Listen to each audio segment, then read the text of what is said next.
right, well, it is 5:30, so we'll go ahead and get the meeting called to order. I'd like to welcome everybody to our Board of Commissioners meeting, their first of the month of August. Thanks for being here. As we go through opening remarks, I think I'd be remiss, especially with the crowd that we have here tonight, with what we've gone through over the last 2 weeks, following having two tornadoes that hit our county in July. The men and women of Pickens County, the road department, public works, the dispatchers, we talked about this in our work session, trying to thank them, the sheriff's office, the EMA, just everyone coming together to do a fantastic job. But one of the groups that did just an outstanding job clearing roads, making sure they could get to people, trying to provide aid, that were responding call after call after call after call, were all the men and women of our fire and EMS. And we have a lot here tonight. I know that they're here for a different reason, but if you guys would you stand up so we can give you an applause for just a second?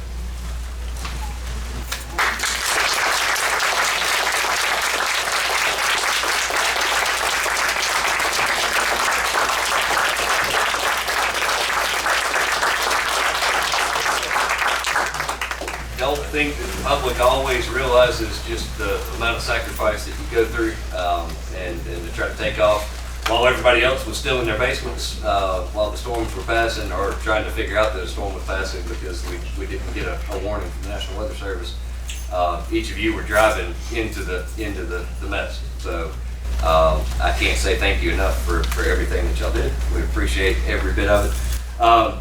As far as the remaining opening remarks from me is simply related to just what an outstanding job our crews have done.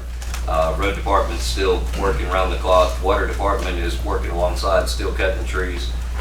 We went over a lot of this in our work session earlier, but about 110 roads affected, and probably 4 to 6 weeks worth of work to continue to get that stuff removed. So they're still working around the clock. I know most of us, the emergency hit and everybody responded during the emergency and did an outstanding job.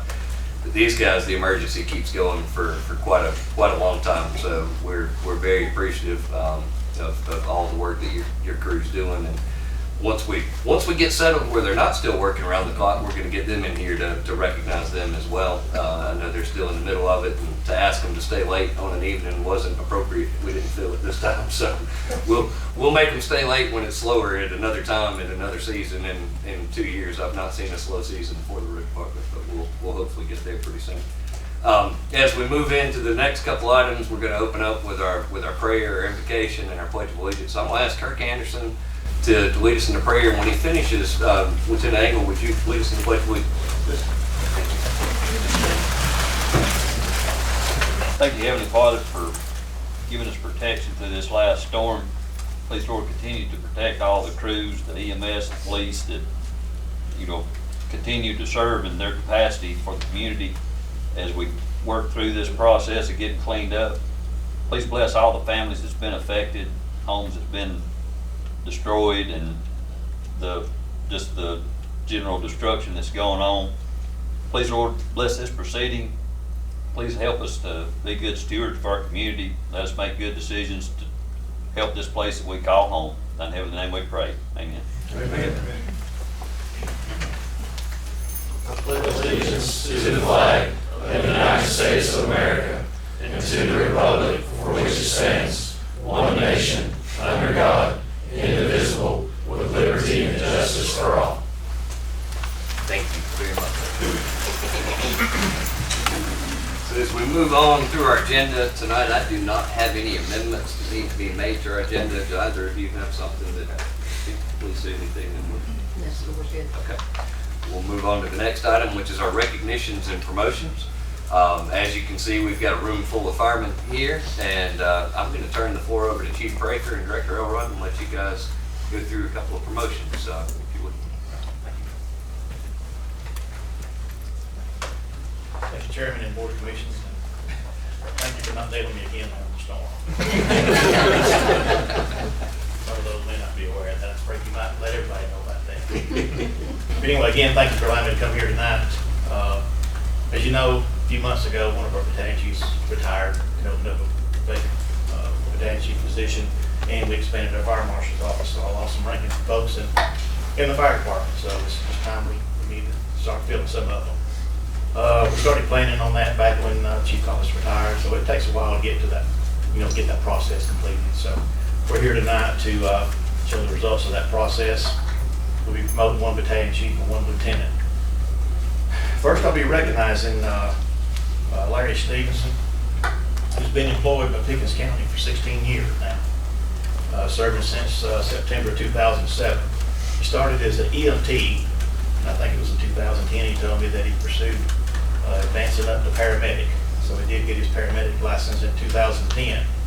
He is one of the survivors of the consolidation of fire and EMS. That's never easy. Been through that one time already, but he did survive and stayed with us. And he's been here now 16 years. He's also employed full-time in Cherokee County.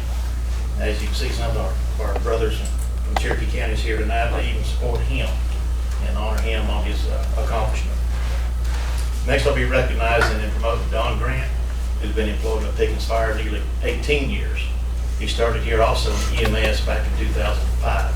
Started as an EMT and again chose to pursue paramedic and obtained that back in 2017. He too is one of the survivors of the consolidation of fire and EMS and survived it. He's here with us as well. He was also a full-time employee with Woodstock, City of Woodstock Fire Department, where he retired last year with 15 years of service. So he's promised me he's going to give me 15 more here. But anyway, these are the two tonight that we'll be promoting. And I wanted to thank our brothers from Cherokee County. This is Larry Stevenson's shift, so they made arrangements for him to be here tonight. We'll get through. I guess they're taking him back. But shift commander, Chief McAwee, and his battalion chief is here tonight to seek out supporting him. So do thank them and thank the employees, families for being here, and the public to help support this for us. So at this time, we'll move forward with the promotion process.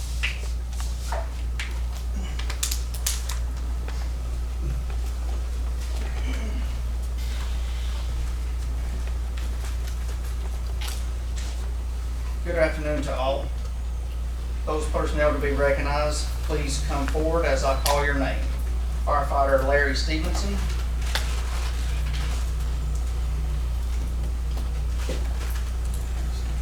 And Captain Don Grant.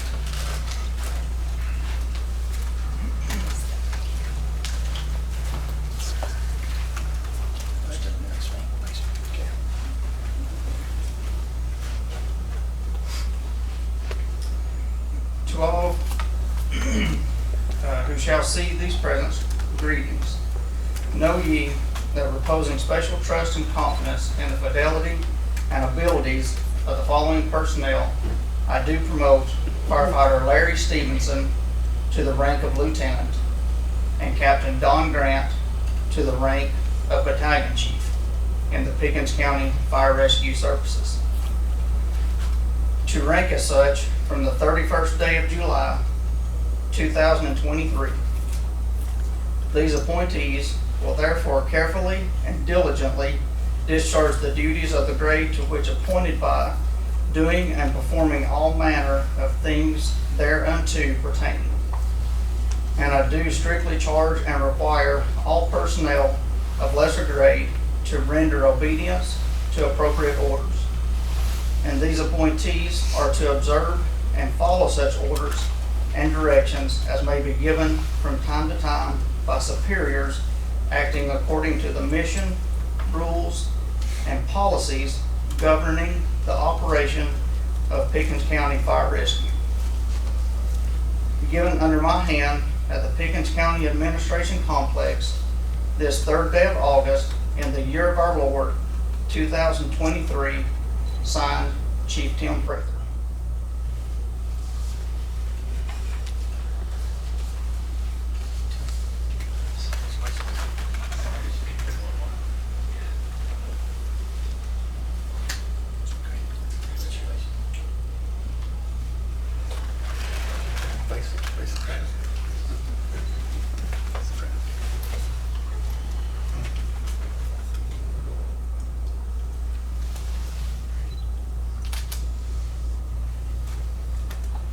Congratulations.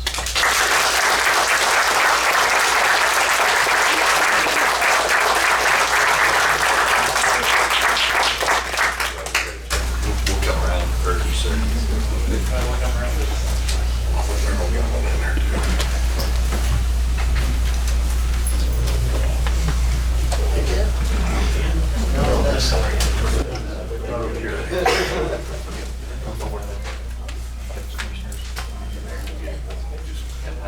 Block the center part there.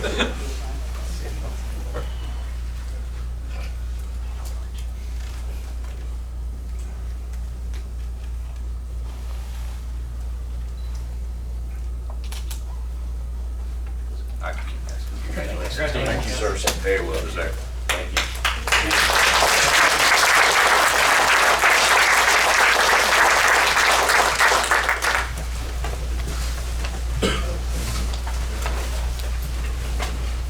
Chairman, we could have one more minute. I'd like to recognize a couple of home folks that's been a plus to our fire service here in Pickens County. And I'd like to make note, she's probably gonna hate me after today.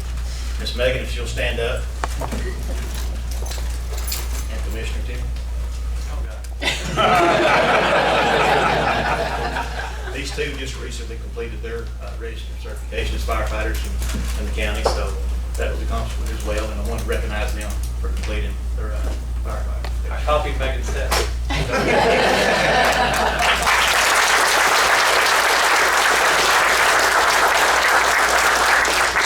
I dare you to ask Megan to come up for a picture for that. Don't get too close. No, thank you. It's an honor to be able to have such incredible men and women that are serving, and to get a chance to recognize them as often as possible is a great opportunity. We'll move on through the remaining portions of the meeting. As all the fire, they're going to celebrate and have a while we go through the. We'll move on through. Next item on the agenda is consent agenda. We have a lot of on the consent agenda tonight. Under old business, which is rare to have a quarterly finance report under old business, but we had a tornado hit in the middle of our meeting last time and had to move to the basement. So we did table that for tonight. So I'm going to have Ms. Charlene Wood to come up and go through the finance report. Jim, shut the door.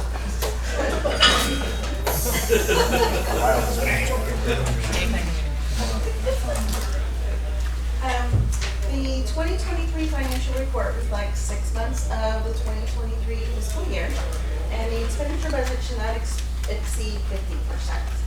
So with that being said, the general fund revenue collections for the period of June of 2023 was $9,227,146 compared to $13,308,215.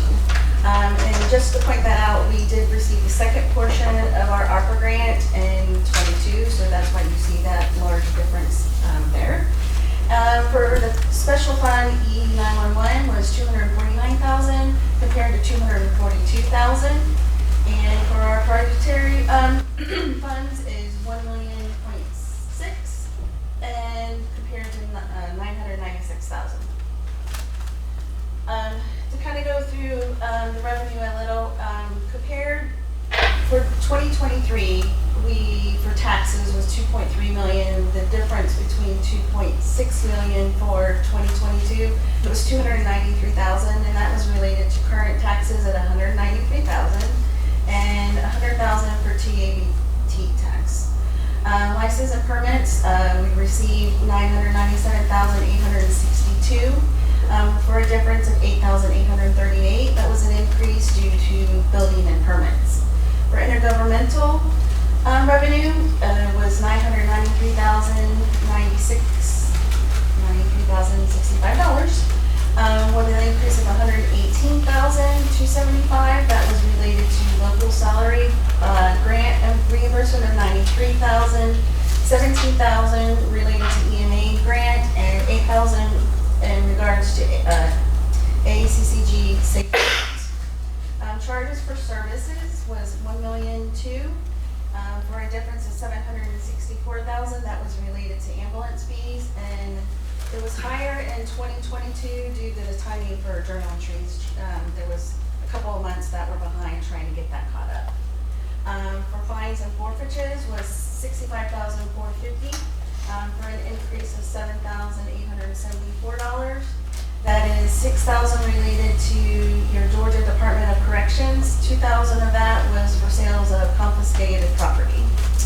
And interest income was $6,000 $6,025. That was an increase of $3,067.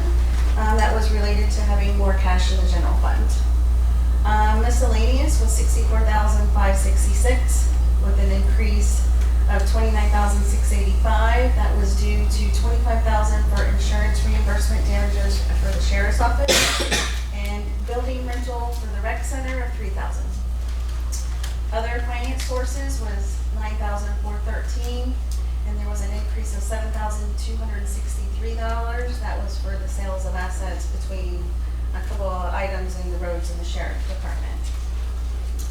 For your special fund, E911, the revenue was $188,630, which was an increase of $5,484, which was related to prepaid wireless.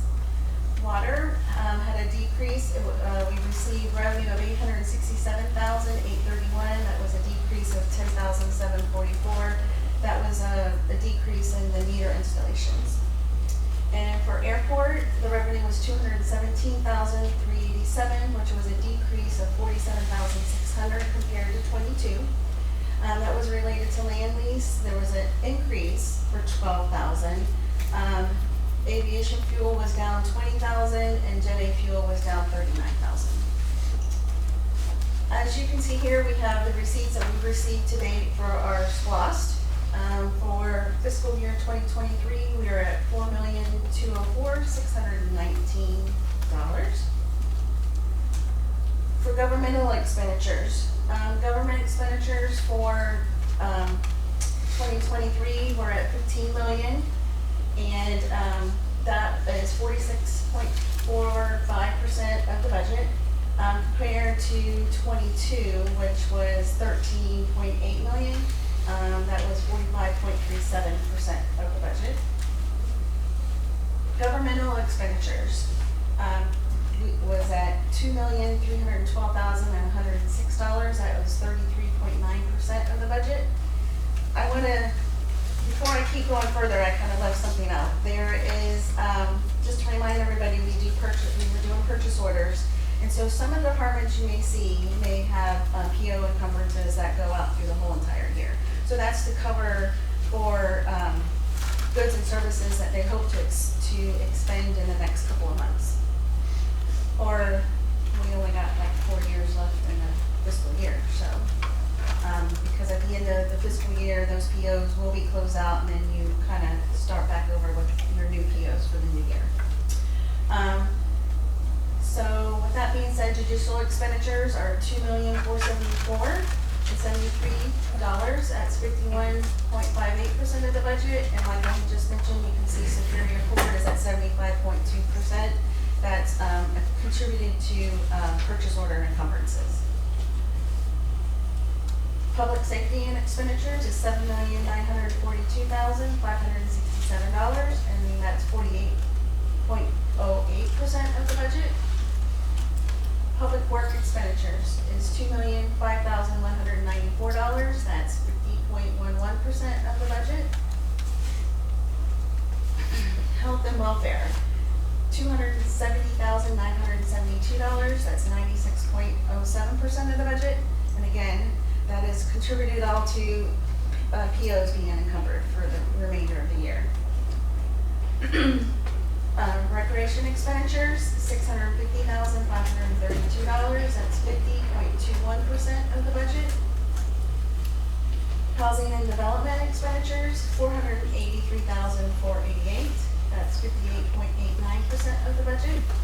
And as you can see, planning and development again is at 66.52% of that budget. Special funds, 911 expenditures was $689,617. That's at 31.53% of the budget.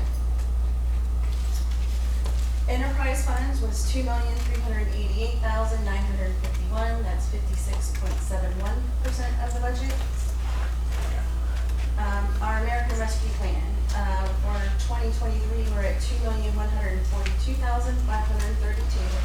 And there's at the time of doing this report, it was $1,431,322 that was remaining that has been unutilized. The line item report reports were sent to the department heads and elected officials on July 14th. And I have those reports if you want to look at those. Thank you. Any questions? While you're sitting, I want to go through and we have to make an announcement, but also to make a proclamation at the same time.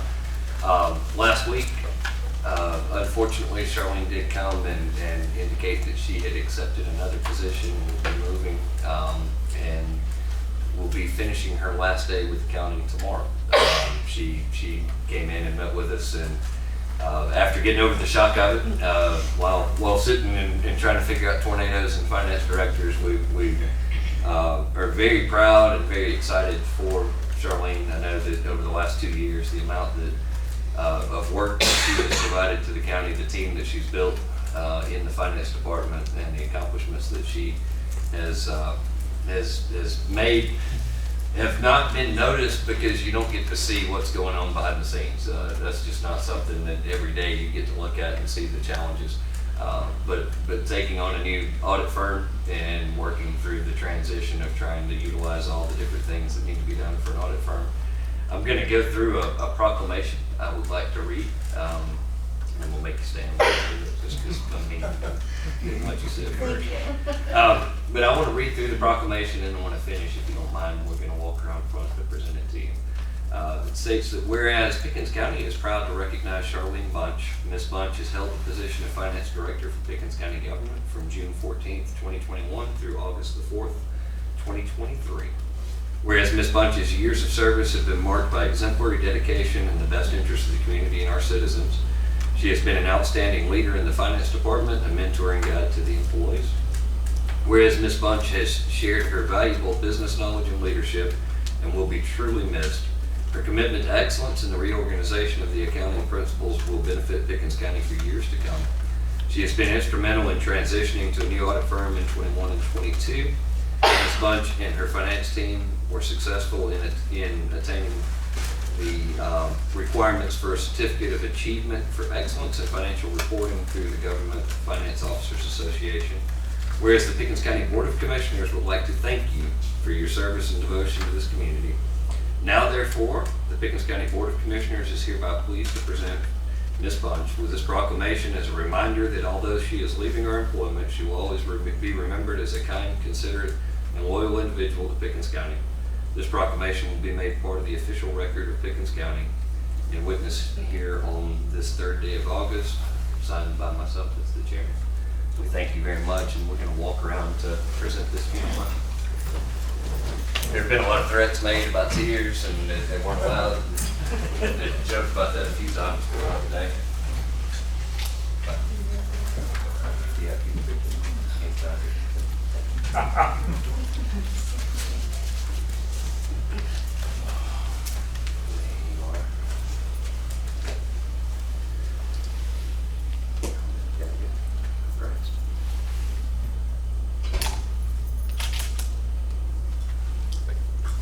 thank you.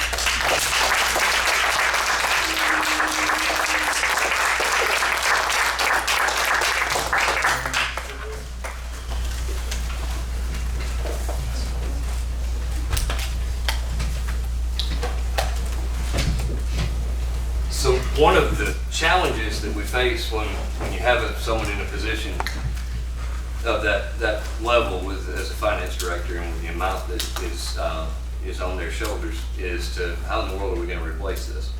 And trying to take a look at who we have within the county. Should we advertise? Do we reach outside? Do we make this a national search? I know that staff reached out to the other commissioners, and we were able to go back and forth. We're fortunate in Pickens County to have an employee that worked for another elected official who I'm quite afraid of in fear of my life as I go through this part of the meeting. But we have Ms. Brandon McDowell, who has worked with the Sheriff's Office for the last several years and has worked in their finance department. And it's easy to say it's just in the finance department, but she's also been the hub of many other things within their organization, whether it be human resources, technology, purchasing, ordering, counseling, all of the above. She has served in the Sheriff's Office for many years. Has also served the City of Nelson as a finance director. has completed her level 1 and level 2 certificate of training as a certified finance officer through the Carl Vinson Institute, and has also attained a degree in business management. With the blessing of Sheriff Craig, shortly after Ms. Bunch notified us that she was going to be leaving, I did have an opportunity to speak to her, and I think we shocked her. I think she wasn't expecting that Charlene was going to be leaving, so it caught her completely off guard at first, but after a few days, and minimal threats made toward me, she agreed to accept the position of finance director to transfer from the sheriff's office over to the county. I know it won't be a fluid, hard date that she'll just immediately be here after tomorrow. We'll still try to work closely with the sheriff's office to let that transition take place. And we're excited to be able to work with Miranda. Anyone that's had a chance to get to know her, she's a fun person to be around, fun person to work, and extremely knowledgeable in her skills. And I told several of the other elected officials yesterday, should something happen to me in the near future, Sheriff Craig probably should be the first person. And after I said it, I didn't realize that Sandy Essig, who works with the Sheriff's Office, is probably really the most likely culprit, if not him. But they've been very gracious in recognizing how talented she is and affording that opportunity, but I know it's going to be a hole that will be difficult for them to fill. So we thank you, and I want to introduce Ms. Miranda McDowell, if you would, just to stand for a second, as our new finance director. Big shoes to fill, and one of the great things that we recognized a minute ago, Charlene did a great job building a team that is a phenomenal team. And so I think that you'll have access to a great group to work through that. So super excited. Thank you guys. thank you. We'll move on through, unless I messed up. Okay. All right, sorry. I thought you had said something. I might have. We'll move on through to the next item on the agenda under new business. It's the Tate Mountain Association 2023 dam renovation design phase. This is a project that was approved by the Board of Commissioners for the totality of the project a couple months back as they entered into it. It's a grant that was received, and the county's managing that grant on behalf of the Tate Association, but they're actually managing all the different steps. This is simply to move forward into the next step of the renovation project, which is the contract working with Pickens and Quigley, the engineer, in order to finish this design phase. The fees are detailed. I know this was provided to each member of the board before. Rather than just moving forward with the one vote for the totality of the project, we wanted to make sure that you're aware of each phase of that and to give an opportunity to vote and discuss as we go through that. So with that, I'd like to entertain a motion that we approve the contract with Pickens and with Quigley to work as the consulting engineer. I'll make a motion that we approve. Motion. I'll Second. Any discussion or questions? I know Mark Harris has been working closely with them on completing this project. Well, all in favor? Aye. All right. Any nays? Motion carries. The next item is on our action items to approve the minutes. We do have 3 sets of minutes that were provided to each of the members of the board. One was for our work session meeting on July the 20th, which was held in this room. One was for our regular meeting on July the 20th, which was held in the basement, unbeknownst to us, in the midst of a tornado. The third was an emergency call meeting on July the 25th, and that was a meeting to request GEMA to lift the burn ban, to work with the state to get the burn ban lifted. I know each of those sets of minutes have been provided to each member, so with that, I'd like to entertain a motion that we approve the minutes as presented. So moved. I'll second. Move in a second. Any discussion? All in favor? Aye. Carries. And we will then open up the floor to guest comments from all but one person in the audience. I'm gonna bite my tongue. Do we have any guest comments? Anyone that has anything they would like to chime in with? Y'all are gonna make this one easy and quick, I guess. The next item on our agenda is an executive session. The purpose of going into executive session tonight would be to discuss the purchase of property, to also discuss personnel, and to discuss legal counsel pending litigation. With that, I'd like to entertain a motion that we go into executive session. So moved. Second. Move in a second, any discussion? All in favor? We will go into executive session.